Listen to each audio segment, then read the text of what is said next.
The PC gave us computing power at home, the internet connected us, and mobile let us do it pretty much anywhere. Now generative AI lets us communicate with technology in our own language using our own senses. But figuring it all out when you're living through it is a totally different story. Welcome to Leading the Shift, a new podcast from Microsoft Azure.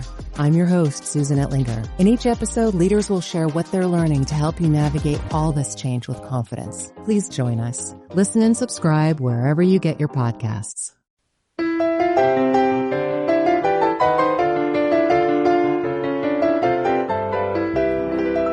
You're listening to the Animation Addicts Podcast, episode 52, Interview with Vic Mignogna.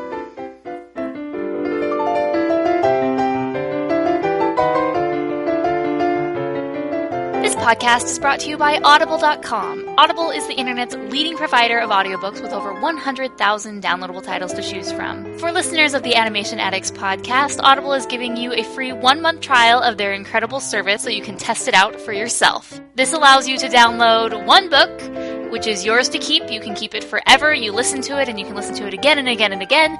And then afterwards, you can join Audible, so that way each month you get one free audiobook.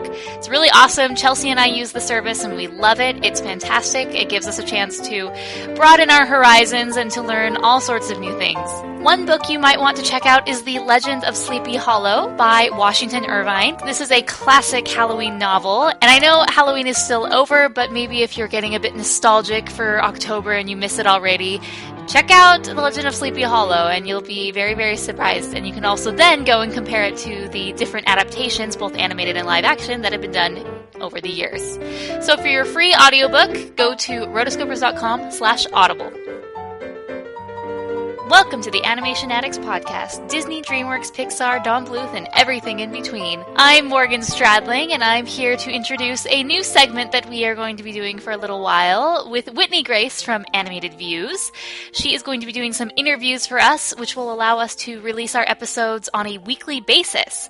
So 1 week, you will get a review with the Rotoscopers, and we're going to be discussing an animated movie.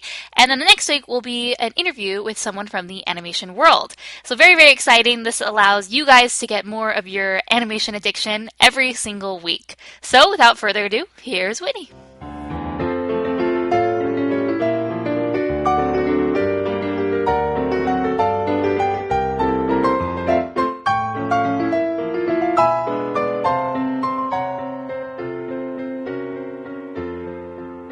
It's that time of year where everyone hails to the pumpkin song or tells Charlie Brown, "Hey, it's the Great Pumpkin."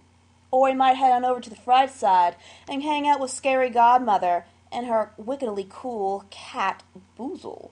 Or if you prefer something of the more retro kind, we'll hang out with Scooby-Doo and the Clue Crew, Mystery Inc., and explore that haunted house over there with the mysterious, ghostly light. But if you're a little scared, we'll give you a Scooby snack to boost your bravery. And after we investigate, I bet it will be Mr. Gray, the gardener, who decided to put on a ghost costume to scare all these meddling kids away. Well, stuff like that tends to happen around this time of year. Unless, of course, due to technical difficulties, we kind of had to release this segment of the podcast a little bit later than we promised. If it is, Happy Turkey Day! And there are a lot of Thanksgiving specials, but I'm not going to reference them this instant. Anyway, welcome to the first installment of Oops. I forgot the one important thing. I got the interview, I got the host, me, myself, and I, got the technical equipment, but can you believe it? I forgot to make a name for this. Well, we'll come up with one later. After all the things that could go wrong, not really naming something yet. We can wait until the creative juices flow to come up with something. But anyway, my name is Whitney Grace, and I'm a writer over at animatedviews.com. The Rotoscopers and Animated Views teamed up a while back, and I decided to come out of my little hidey hole on the internet and bump up my game a little bit.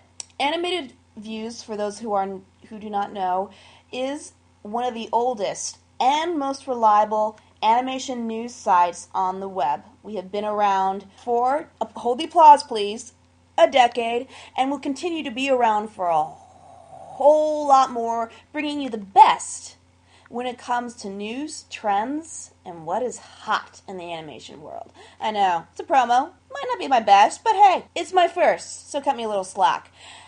The Rotoscopers themselves are a cool place to hang out as well. And our forces combined, we are a really good animation collaborative. So what am I going to be doing, you are asking?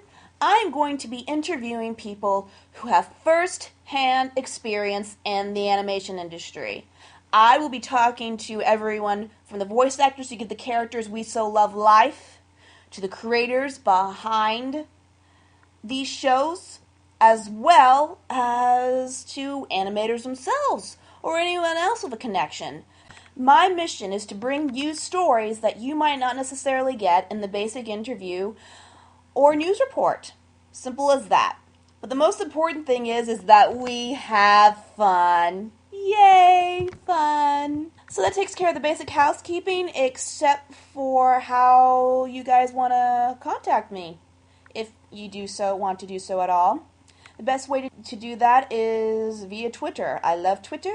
It is my current addiction, and my handle on it is @StorySequence. Both S's are capitalized. And if you become one of my followers, I only have 33, 34 so far, I will follow you. Yeah, that's a perk. You follow me, I follow you, and we all go trick-or-treating or have Happy Turkey Day together. So that takes care of the introduction. Let me get to the second introduction, where I talk about the meat, or the turkey leg, or the giant candy corn of today's segment. Labor Day weekend, I had the wonderful experience of being a reporter down at DragonCon in Atlanta, Georgia. If you ever get the chance, my friends, head on down there. Unlike other geeky, nerdy conventions that I attend, it has a more diverse perspective in that it's not just anime, it's not just comic books, it's not just science fiction fantasy, it is everything. I mean, I'm talking everything. I mean, they had animation, they had, all the things I prior talked about, but they had a glorious art show. They even had stuff for the puppetry geeks. Atlanta is one of the big puppetry centers within the U.S. We'll talk a bit about that later in future installments. Hint, hint, Muppet fans, you're going to want to stay tuned. I got to hang out with some really cool people. One of them was Vic Mignogna. His name was Vic!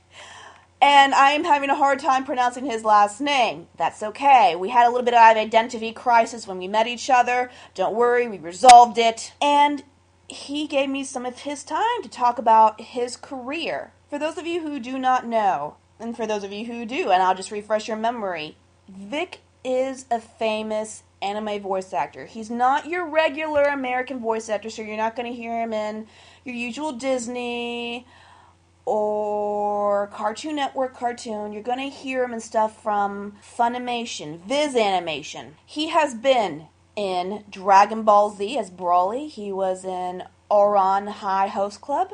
And in one of my favorite roles is he was Edward Elric in Full Metal Alchemist. He has done a whole lot of other stuff, but those are my personal favorite roles, and I'm sure some of his best well-known as well. So, without further ado, Animation Addicts fans, I present to you my interview with Vic so-and-so. Enjoy. Hello, this is Whitney Grace from Animated View with a special guest, and let's have him introduce himself. Hi, I'm Whitney Grace, and that's you. My name. Sorry, I'm sorry. Are we doing some sort of identity reversal? Can we start again? I forgot. Sure, okay. Go ahead, you start. Okay, hi, I'm Whitney Grace, and I'm with a very special guest, and his name is... What is it? I don't know. Oh! What's your name? Is your identity? Oh, Vic Mignogna. Vic Mignogna. Vic Mignogna. Vic Mignogna? Vic Mignogna? Yes, that's it, Magnolia. Thank you. I slipped my mind. In Thank Chinese, it's Mulan. I like that. So we can call you Vic Mulan. Yes, call me that. Yeah, and you can carry a sword and audition for be a cast member at Disney. Oh, yeah, that sounds good. I would love that. Black wig and everything. More than life itself. Awesome. Whitney, you are wearing an amazing hat today. It's too bad that this is an audio recording because people cannot see that awesome hat you have. Well, thank you. It's I got it very on a consignment store for $5, and it's been the best investment so far. Good Got so many choice. Compliments on that. I'll bet you have. I think I should make it my signature piece. But anyway, enough about me. Let's talk about you. What would you like to talk about? Well, you are one of the in my opinion, one of the most famous voice actors in America. Did you just call me an actress? Yes. That's okay. But look at the bright side. In I'm anime, not I'm not insecure or anything. You can call me a girl if you want. Well, look at the bright side in anime. I'm not a girl, but you can call me that. See, that's the beauty of audio, is that everyone is sitting there listening to this going, I would love to be in that room right now. What the hell is going on there between these two? We're dressing in drag, That's and right. Just like his character, or like What one of the characters from Oran Host Club. Crap, you're right. They did dress in girl clothes. Okay, anyway, let's change the subject. No, I'm just kidding. I haven't even got to the first question yet. Oh, well, it's about all we have time for. Thank you so much, though, Whit. I'm so hurt, and I haven't even brought up my puppet. Go ahead. Should we bring up my puppet? Hit me with your question. All right, so you are probably one of the most, and in my opinion, one of the most famous voice actors in anime in the U.S. What do you think of that? Well, I don't know if that's true or not. Well, you got a lot of the hit roles that have basically shaped anime in America. Well, you know what? I've been very blessed. That's the only word that I can use. I've been very blessed to get to do a lot of things that I love to do, and I never imagined that when I first started voice acting that anything would ever come of it, because that was 13 or 14 years ago, and there wasn't a great deal of anime out there. But I was just very, very fortunate to be kind of on the ground level when anime took off. Mm-hmm. And I've been blessed to get to play a lot of really great characters in a lot of great shows. And I'm very, very, very happy to get to do what I do. I love the fans. I love the industry. I do a lot of events because I love meeting the fans and interacting with them. So I'm very, very grateful for whatever position I have in this industry. I don't know that I would agree with you about the popularity, but I certainly love what I do. Well, let's just say you're one of the more famous, well-known voice actors in anime, because there's a lot of them out there who, because of that, they're not part of SAG, the Studios Actors Guild, is that it? A Screen Actors Guild. Screen Actors Guild, that a lot of them don't really even get recognition. But since anime is not part of that... That's right. Most anime is non-union, so you'll find a lot of actors in anime that are not SAG actors. I am, but that was only just a couple of years ago because I did a video game that was a union video game, and so that's how I got into SAG. But for the first 10 years of my career, I wasn't a SAG actor. I lived in Texas. And Texas is what they call a right-to-work state, which means if you're good enough to get the role, you get the role. You don't have to be a part of any union. You don't have to have any SAG card. You don't have to have an agent. You don't have to have anything except to be the right person for the role. Don't mess with Texas. I love Texas. Texas is I awesome. love Texas. Dadgummit. So, moving on. Was Texas the first place where you got your first role? Yeah. Yeah, I was living in Houston. And I was doing a video production with a friend of mine named John Grimion, who's well known for a lot of voice acting roles. And he said to me one day, you ought to go and audition for this place in town. It's called ADV Films, and they buy these Japanese shows and they dub them into English, and they need actors. Well, I'd been acting since I was very young, and so I went and auditioned, and I got cast as Vega in Street Fighter II. Oh, wow. And I figured it was just kind of a one-time deal. But then another show came along, and another, and it just kind of took off from there. So you say you've been acting since you were a child, but I've also noticed that you have a music career. Were you working on your music career before you got into voice acting? Oh yes. I've been I've been writing and singing and playing the piano and producing music twice as long as I've been voice acting. Music is a huge part of my life. And for the longest time, I never really imagined that the two would intersect. There was voice acting, and there was music. And it wasn't until just a handful of years ago that some fans asked me to bring some music CDs to a convention. And I did, never thinking really anything would come of it. And they really enjoyed my music. And so then I started writing and producing things more toward their liking. And then I started getting hired to sing theme songs for some of the anime series that I'm in. And so now, after this many amount of years, my love of music and performing and singing has blended together with my voice acting, which I'm very grateful for. Well, if you think about in Japan, a lot of seiyuu are famous singers and musicians. That's true. So if you think about it, you're kind of the American version of seiyuu. Well, and to be honest with you, there are a lot of voice actors that I know who are great singers and musicians themselves. I think that's a talent that often goes hand in hand with being a good voice actor. You say you've written and sung some of the theme songs for some of the anime you've been in. Have you ever had to sing in any of the actual shows? Oh yeah, I sing the theme song for Dragon Ball Z Kai. I do 3 theme songs for One Piece. I did the theme song for Dragon Ball GT, and I've sung songs from D and Angel, or on High School, and even the Brothers theme from Full Metal Alchemist. Cool. So you mentioned Dragon Ball Z, and you played the character Broly. Oh, yes. So I have to ask you, can you say it's over 3,000? No. No. Oh my gosh, my voice is about at a 2 right now. In fact, I try to avoid Broly whenever possible. You know, I really loved playing Broly, but he's really hard on the voice.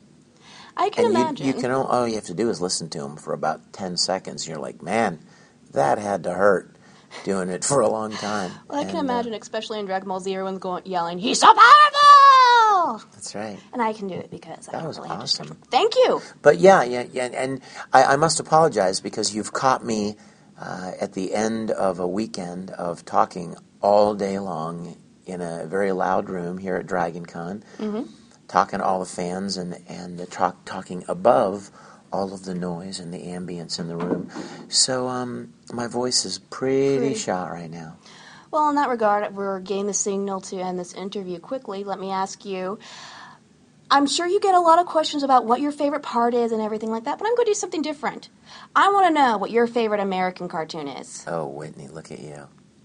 Putting you on the spot. Oh, Whitney. My favorite American cartoon. Can be growing up or current. Wow. Let me think. Well, he's thinking deeply. I'm thinking deeply. Oh, I fell asleep. Okay, I'm back. When I was a little boy, I loved Scooby-Doo. And, then for years I loved The Simpsons. And it's interesting because since I've been doing voice acting, since I've gotten so much more involved in the animation voice acting industry, I find that I don't watch a lot of animated shows. It's kind of like that's my work now, and so I don't. When I have a chance to relax and take it easy, I don't do that. But I'm going to go with Scooby-Doo. And when I was a little boy, I also loved Speed Racer, which is kind of neat because at the time I had no idea I had no idea that Speed Racer was anime. How could you not? The words did not match the face. I know. But when you're 10 years old, you don't know pay what I mean? attention to that kind of All stuff. you know is that it doesn't look like Bugs Bunny and it doesn't sound like Bugs Bunny, but it's cool. It is. So I loved Speed Racer long before I even ever knew what anime was, and how ironic is it that I'm now involved in anime. Awesome. Well, thank you so much for your time. My pleasure, dear Whitney. Good luck in your music and anime career. Thank you, sweetie.